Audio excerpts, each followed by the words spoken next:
Hello students, today in the continuation of main verb, previously I have already discussed about the classification of main verb. Some parts as transitive and intransitive verb. Now let us proceed towards the two different parts of main verb: infinite, non-finite and finite. That is called infinitive and finitive.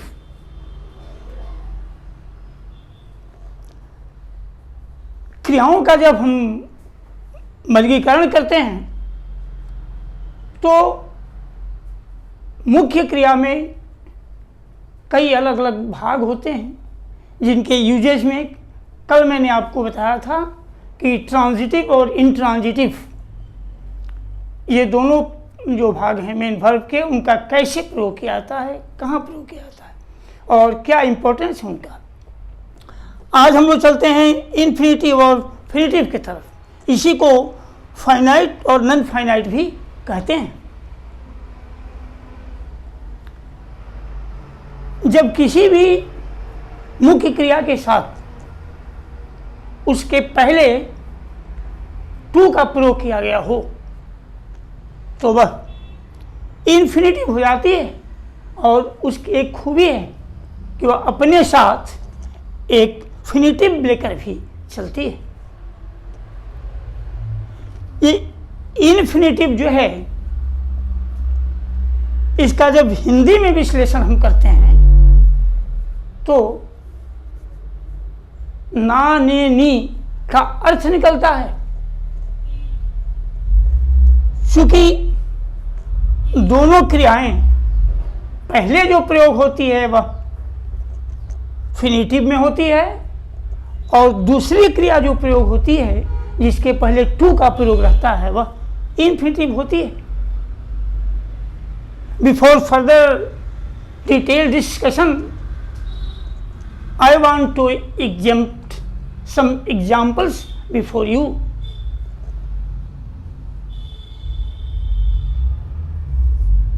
I want to play. Now listen, want is also main verb but it is finitive, and play is also main verb, it is used with to, so it is infinitive. अब इसका अर्थ जब हम निकालते हैं तो ये निकलता है कि मैं खेलना चाहता हूं। देखिए ना आया इसमें,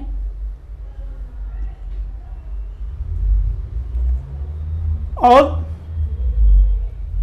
यह क्रिया जब अकेले प्रयोग होती है तो वह फिनिटिव में प्रयोग होती है। आई गो टू स्कूल, यहां गो फिनिटिव है, but I want to go to school इसमें दो क्रियाएं लगी हैं और दोनों क्रियाओं में एक क्रिया फिनिटिव है, दूसरी क्रिया इन्फिनिटिव है। प्रयोगात्मक विधि से जब हम देखते हैं और क्रियाओं का वर्गीकरण क्लासिफिकेशन करते हैं मुख्य क्रियाओं का, तो इसमें हमको एक चीज देखने में आती है कि in different sentences as you use for the description of any topic, all of four parts of main verb are used accordingly as according to the need of the sentence. ये मुख्य क्रियाओं के 4 भाग हैं। इन चारों भागों को लेकर के एक साथ हम वाक्यों में इसका विश्लेषणात्मक प्रयोग करते हैं। ये वर्ब के फर्स्ट पार्ट में